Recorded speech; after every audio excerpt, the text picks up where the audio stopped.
Okay, hello.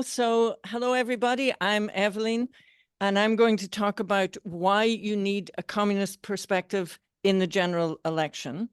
As many of you know, the Spartacist League supports Tusk, and we think that the CPGB and the other left groups should do the same. The CPGB has ridiculed us for this, but they themselves offered no way forward, so we challenged them to this debate. And the fundamental question at issue in the debate is this: what are the tasks of communists in the coming election? I'm going to argue that those tasks consist of fighting for two inseparable goals: working class unity and communist hegemony. In fact, just before I get into it, I want to lay out a couple of general rules of communist work. Working class unity is essential to build the fighting capacity of the working class to defend its interests against the British imperialist rulers. And secondly, the only way to achieve the broadest possible unity of the working class is through communist hegemony, communist leadership of the day-to-day struggles. And that also includes showing the existing leadership as an obstacle to that. So to turn to the reality that we face with the coming general election in Britain, there's obviously a crying need for working class unity. The Tories are finished. The country's in ruins. The working class faces miserable wages, miserable healthcare, miserable education and housing. Their situation is dire. And what does the union leadership tell them? Tells them you must support Starmer, a Starmer government. Starmer, who's widely hated for his support to the genocide in Palestine, for his promise to stick to Tory austerity. Sir Kid Starver will deprive kids of their benefits. And there's also strongly felt sentiment within the working class that the workers' movement and the left is too divided, too fragmented, and that there needs to be unity. But the question is, how do you do that? So at this point, I want to put our challenge to the CPGB, which is this: is communism relevant to this situation? Do you think it has any specific role to play? As far as I can tell from reading Weekly Worker, the CPGB looks at the elections, kind of shrugs its shoulders and says, well, it would be better if there was an opposition to support, but there isn't an obvious choice. So maybe we'll vote for Tusk.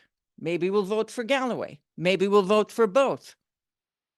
Conrad muses, well, maybe we'll vote for the Communist Party of Britain, which called for a vote to Starmer in the local elections and has called for a vote to Labour since everyone can remember. And indeed, maybe the CPGB itself will vote Labour in the general election if there's no left candidate to vote for. You know what this boils down to is maybe we'll cross the class line, maybe we won't. Maybe we'll be on the side of the working class, maybe not. Say what you like about the musings in Weekly Worker on the election. One thing I just want to focus on is that it has nothing to do with the struggle for either class unity or communist hegemony. So in the Spartacist League, we joined Tusk because it offers the possibility of a working class, of a united working class opposition to Starmer in the elections. And we fight inside Tusk for issues that would strengthen it as a working class opposition to Starmer. We joined it to wage the best campaign we can to show in practice that you need communist leadership to unite the working class against Starmer, and to show also that Tusk's appeasement of the Labour lefts is a barrier to unity. At every point, the duty of communists is to demonstrate the need to split with these pro-capitalist, pro-imperialist leaders, to split the base of the working class from those leaders. So how this will play out is we intend to stand for election under the Tusk name, but at the same time, we will run our own communist campaign. It's not news to us that Tusk's program is Labourite reformism. It consists of a long list of tepid reforms that are calculated to satisfy everybody, to infuriate nobody, because they're intended to conciliate the left MPs and trade union bureaucrats. Our election campaign has the opposite effect and the opposite impact. Our demands add up to a frontal assault on the establishment, the city bankers, the crown, Britain's overlords in Washington. And by drawing a sharp line against British imperialism and against Starmer, by definition, our campaign is unacceptable to the Labour lefts. We say workers must run the country. Free Palestine, down with NATO, expropriate the banks, citizenship for all immigrants, down with the monarchy. I'll give you an example of how we draw a line against the Labour lefts in the pro-Palestinian movement, for example. We put it squarely to left MPs like Zara Sultana. You can be on the side of the Palestinians, or you can be for a Starmer government, but you can't be for both. So inside Tusk, we insist that you should only vote for MPs who will oppose a Starmer government. This is the main point of contention with the Socialist Party. But our position of not voting, only voting for MPs who will oppose a Starmer government is a no-no for the Socialist Party, because it would be unacceptable to Jeremy Corbyn, to Zara Sultana and the likes. But what does it mean to support MPs who support us? It's just backdoor support to a Starmer government. That's what we mean, that Tusk's own program undermines it as a working class opposition to Starmer. So Tusk is not even putting up a fight for its own united front. It's absolutely toothless when it comes to uniting the anti-Starmer campaigns, passively accepts that Galloway operates on his turf, Tusk on their turf, everybody else on their own turf, which leaves the opposition to Starmer weak and divided, and everybody waiting for Corbyn. So, to conclude, I want to return to our challenge to the CPGB and to spell it out quite clearly. Seems to me the difference between our two groups comes down to this. Our aim is to show that communism is not only relevant, but also necessary in the coming election. The CPGB seems to want to act as the living proof that communism is irrelevant to the elections. It's as if you think that communism is just an abstract idea to be preserved for better times ahead. We urge the CPGB to think again. Join Tusk, join the fight for working class unity, and we will be more than happy to engage with you in the battle for communist hegemony. Thank you.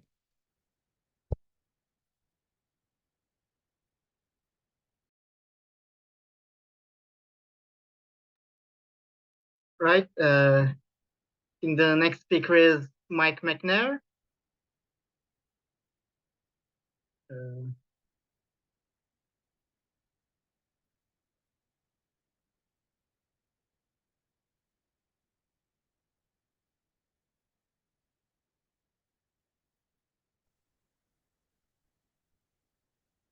You also need to allow me to start the video.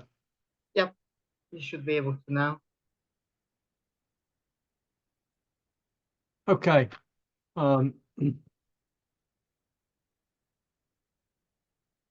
Straightforward start point.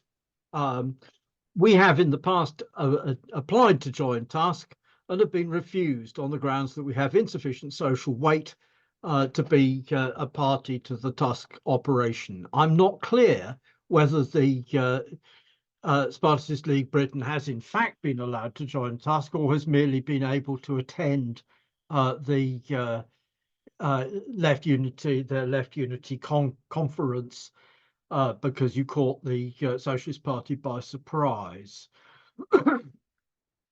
Having said that, there is a substantial difference between us, and the first difference, there are substantial differences between us, and the first difference is fairly straightforward, that we stand on the politics of the third and fourth Congresses of the Comintern in relation to the United Front, in the sense that we are for.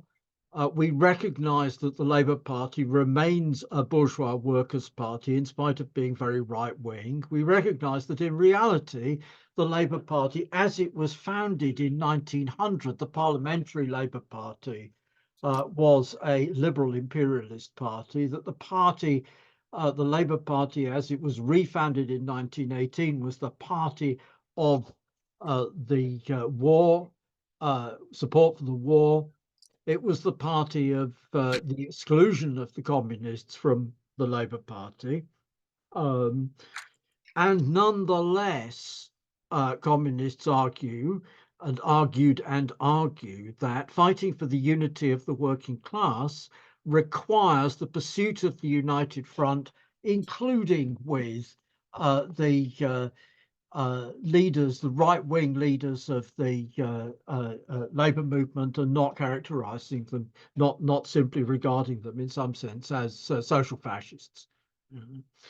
And from that point of view, the line which says that it is crossing class lines to vote for anybody who will vote for a Starmer government is perfectly clearly an aspect of what Leon Trotsky called the third period of the Comintern's errors.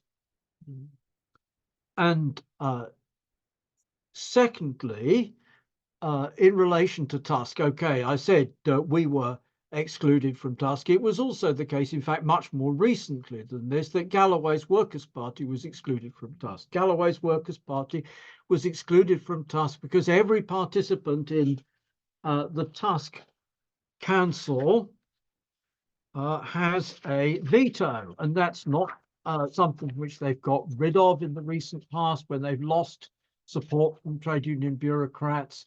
It's something which they promised to trade union bureaucrats.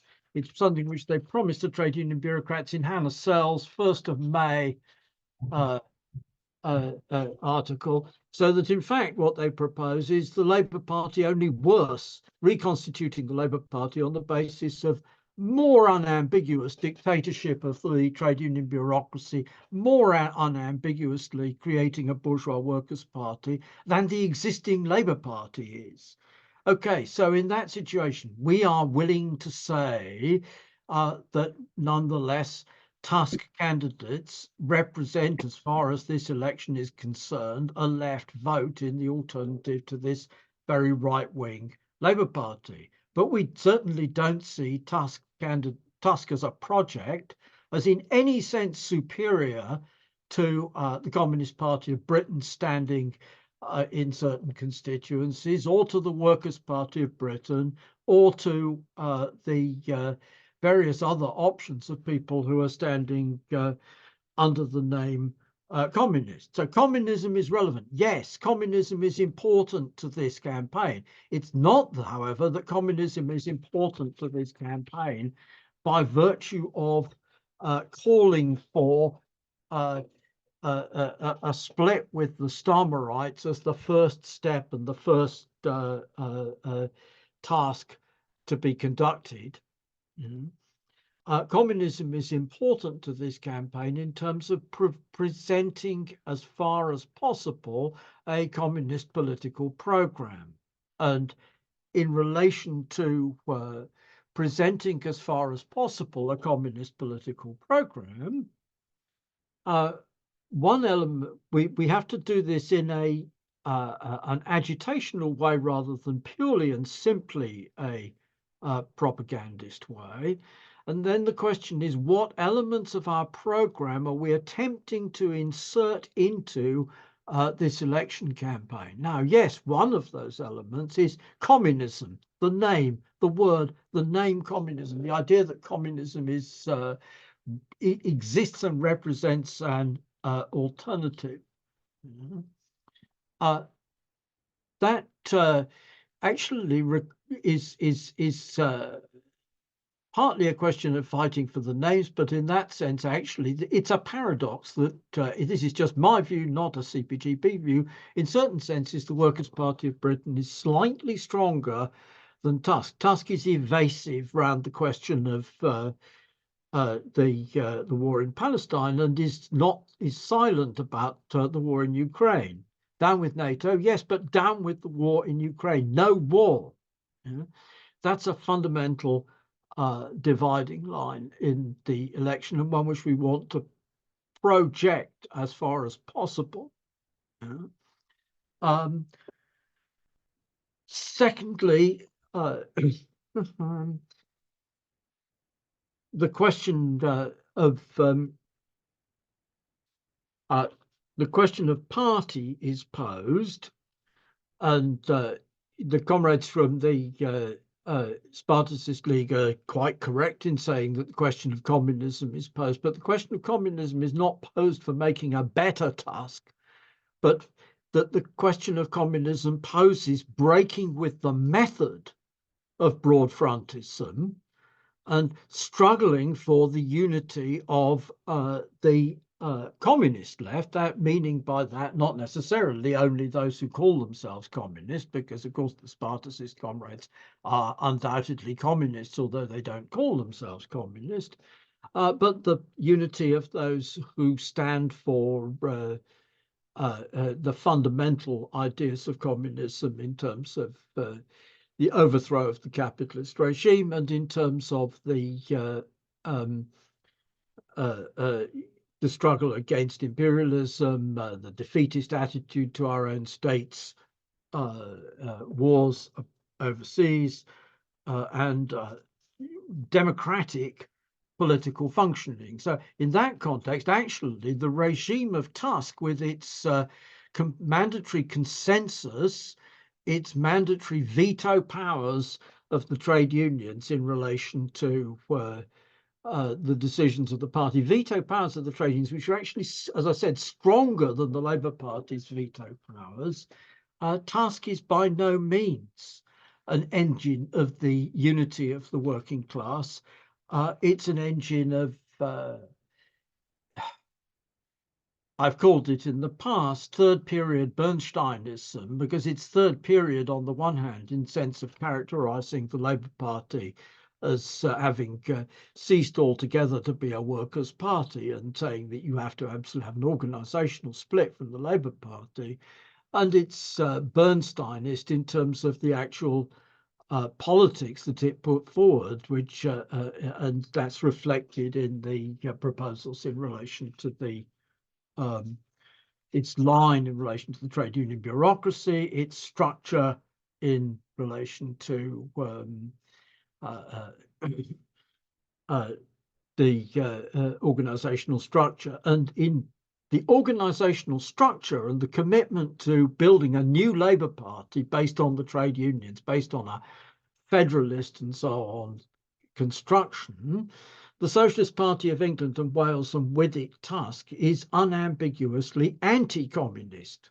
It seeks to repeat the disastrous experience of the Labour Party, only just starting again on actually substantially weaker foundation than the foundation of the Labour Party in 1900. So, is this a matter of there is a fundamental principle at stake? Actually, no. What's at stake in this election is tactics as between different left organizations about how to insert the fundamental ideas of communism in an election which is dominated by the transition from Capital's first 11 in the form of the Tory party to Capital's second 11 in the form of the Labour Party, but which Capital's second 11 in the form of the Labour Party remains also the dominant party of the working class, in relation to which it remains necessary to pursue a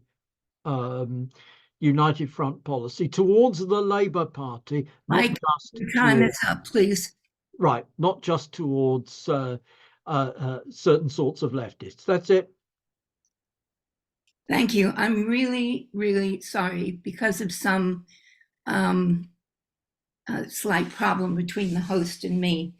I'm afraid Mike has gone over by 1 minute. So I will give the Spartacists an extra minute. Excellent. Okay.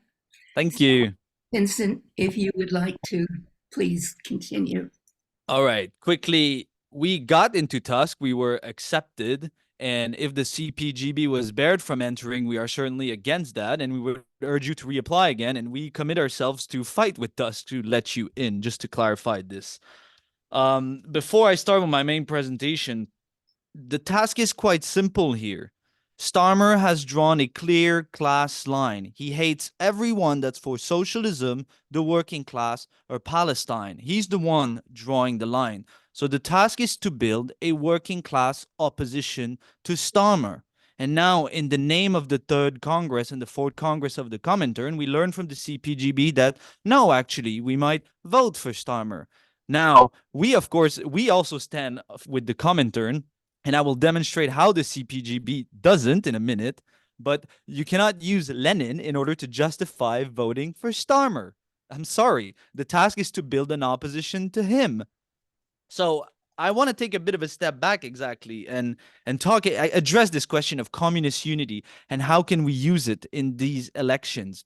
So our approach to unity is based on Lenin, and we call ourselves communist, by the way. And Lenin remains the most successful at building communist parties. During the First World War, Lenin came to understand that revolutionaries were weak and isolated because they were in an alliance with open traitors to socialism. The anti-capitalists were in the same party as those supporting capitalism.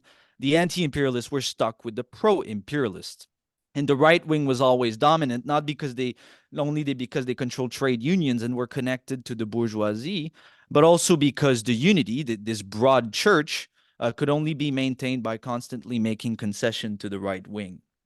So Lenin wrote, referring to them as the opportunists, today, unity with the opportunist actually means subordinating the working class to their own national bourgeoisie and an alliance with the latter for the purpose of oppressing other nations and of fighting for dominant nation privileges. Unity with the opportunists, means splitting the revolutionary proletariat of all countries. So Lenin understood that this sort of unity was catastrophic for the workers' movement, just like the unity of the workers' movement with Starmer is catastrophic. And he fought for a split politically and organizationally against the opportunists. But he also fought the centrists as well. That means those who spoke of communism in general, but in practice were for keeping the unity with the social chauvinists, the most famous being Karl Kautsky. So as long as the communists liquidate their banner into an alliance with pro-imperialist forces, the communists will remain weak and subordinated to the ruling class. So the fundamental lesson of Leninism, which I want to establish from the get-go, is that communist unity can only be achieved through a rupture, a break, a split from opportunism and centrism. So fast forward today to Britain. Lenin's point is still completely relevant and remains the central reason why communists are so weak. So take the Communist Party of Britain, for example, which has just called to vote for Starmer in the local elections. The CPB has also many people leading trade union and is an integral part of the pro-capitalist trade union bureaucracy. Just one example is Alex Gordon, Central Committee member of the CPB, which is also president of the RMT Union, and he lawyers for Mick Lynch and defended canceling the strikes when the Queen died. And the SWP, too, the Socialist Workers' Party, has many people in leading posts of the NAU. They lawyer for the leadership of the NAU, they shield it, and offer justification for their betrayals. Same thing with the Socialist Party, whose main activity in Unite consists in maintaining a bloc with Unite leader Sharon Graham, an open supporter of NATO and Israel. So this has concrete implication. It means that during last year's strike wave, while the trade union bureaucracy was leading the struggle to defeat, all these groups refused to oppose the bureaucrats and instead propped them up in order to preserve their post, contributing to the defeat. And it is the reason why today there is no real working class opposition to Keir Starmer's labor, because doing so requires frontally opposing the union leaders and the left laborites. It is this alliance by the so-called communists with the union bureaucracy and laborites which ties the working class directly to Keir Starmer and the imperialist bourgeoisie, and which explains why the communist movement is so weak and divided. So the task of genuine communists and the way to unite them is to fight for a split against those opportunists to maintain unity with pro-imperialist leaders. And now I want to get to the CPGB. So the CPGB in general knows that the left is weak and divided and advocates communist unity. What they mean by this is to appeal to the CPB, the SWP, the SP, and all the other groups to come together and form one single communist party, provided that all groups agree on communism and for freedom of discussion and debate. Now, comrades, this is not communist unity. This is not the third or fourth Congress of the Comintern. This is unity with opportunism. It is unity with the supporters of Mick Lynch, of Sharon Graham, of Jeremy Corbyn, of Sir Keir Starmer himself. So to propose to bring together the existing left into one party based on some abstract commitment to communism and democracy amounts to advocating the creation of a Labour Party Mark II, except at one step removed. It is a complete repudiation of Leninism and an open embrace of Social Democratic Second International, which, by the way, is constantly praised in the pages of the Weekly Worker. So Lenin's conditions, and the whole Comintern was built on this, Lenin's condition for unity was a split with opportunism. There would have never been any communist parties, any communist international, or October Revolution if Lenin had not succeeded in this. But this is precisely what the CPGB rejects. And what is even more damning is that the CPGB knows that all these groups, the CPB, SW, PSP, are opportunists. The Weekly Worker's prints article about that. Yet, you do not put breaking such alliances as the central condition for communist unity. What is that if not the very illustration of opportunism? Furthermore, the CPGB project will never work simply because you cannot unite all these people on some abstract commitment to communism and freedom of discussion. The problem of the British left is not that they never thought of uniting, or that they don't like the idea of communism, or that they don't like debate and disagreements, or that they have an attitude of diplomacy. These are all idealist explanations of the problem of the British left. The problem is material, comrades. Alliances of class collaboration with bureaucrats and laborites at the expense of the interests of the working class. This is what divides the left. This is what keeps it weak. So to just appeal for unity under the word communism without addressing this crucial problem would not only fail, but it guarantees the repetition of the same mistakes and betrayal that we have seen in the strike wave, the Corbyn years, and really since a century. So there needs to be a working class opposition to Starmer. If that's not our starting point, then, I don't know what you're doing. And I thought it was quite telling that Mike McNair said, well, a split with Starmer is not necessarily posed. Of course it's posed. What else are we doing? Tusk is an obvious vehicle for this. But then the task of communists is to use the elections to advance the split with opportunism. The CPB, the SWP, the SP will all capitulate to Starmer in one way or another, either by openly supporting him, like the CPB, or by supporting left Labour MPs. And it seems that the CPGB is considering doing the same thing. You're in the same lot. So the task is not to unite all these groups, these very small opportunist group, into one big opportunist party. The task is to split these groups along class line. Unity or split with the laborites and union bureaucrat. That is the question the Spartacist League has posed to the left. That is Leninism. That is the application of the third and fourth Congresses to today. And so we urge the 30 CPGB seconds, to reorient. 30. Oh, I'm done. Thank you. wow, early. Excellent. Thank you so much. Jack Conrad, you are next and last.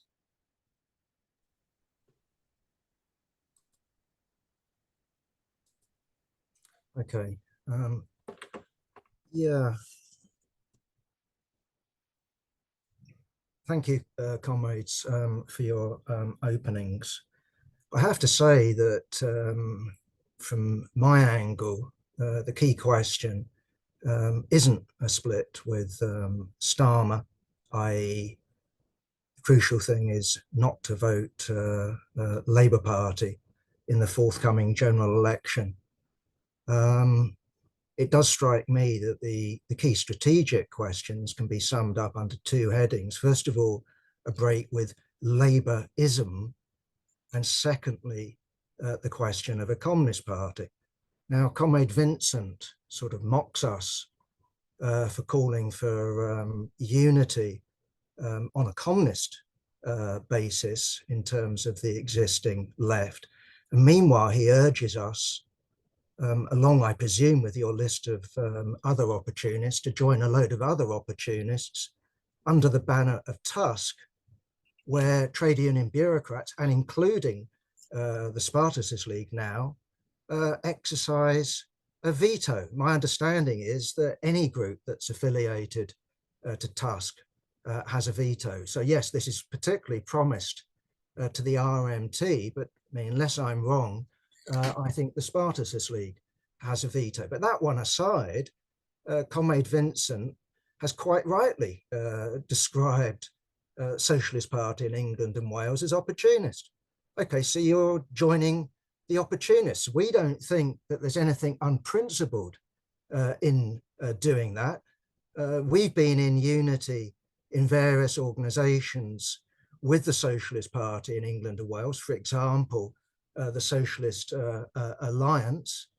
But the crucial question from our angle, when we were in unity with such opportunists, is precisely to fight for unity around communism, which isn't a vague question.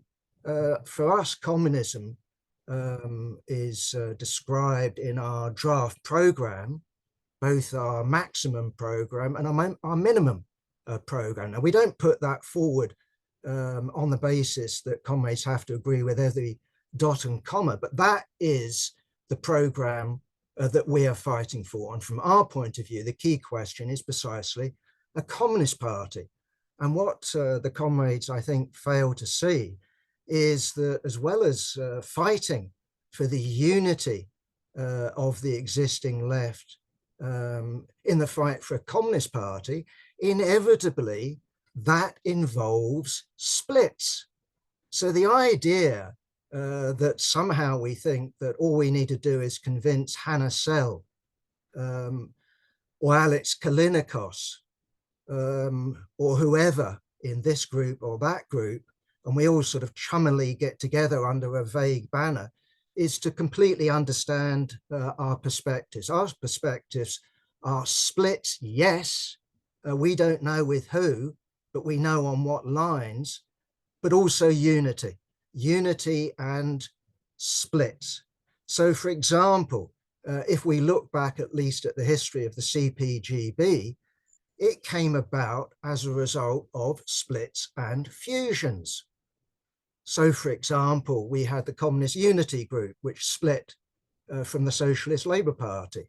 We had the comrades around Sylvia Pankhurst. We had the British Socialist Party. The crucial question is the programme. And as I said, we're putting forward, we're defending, we're advocating our draft programme.